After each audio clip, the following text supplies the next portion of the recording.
জাতীয় সনদ 2025-এ স্বাক্ষর করছেন।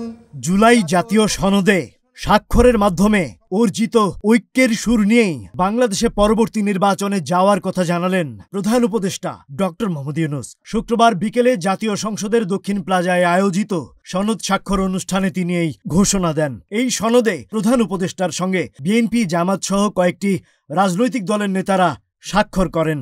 ডক্টর ইউনূস বলেন, যেন তেন নির্বাচন করে কোনো লাভ নেই।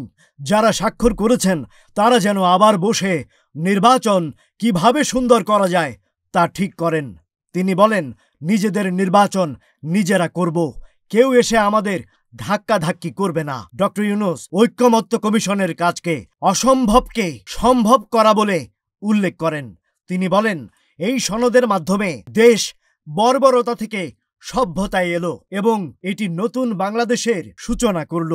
তিনি জুলাই গণ অভ্যুত্থানে নিহত ও আহতদের প্রতি কৃতজ্ঞতা জানান। বক্তব্যে তিনি তরুণদের সম্ভাবনা ও বঙ্গোপসাগরের উপযুক্ত ব্যবহারের কথা তুলে ধরেন।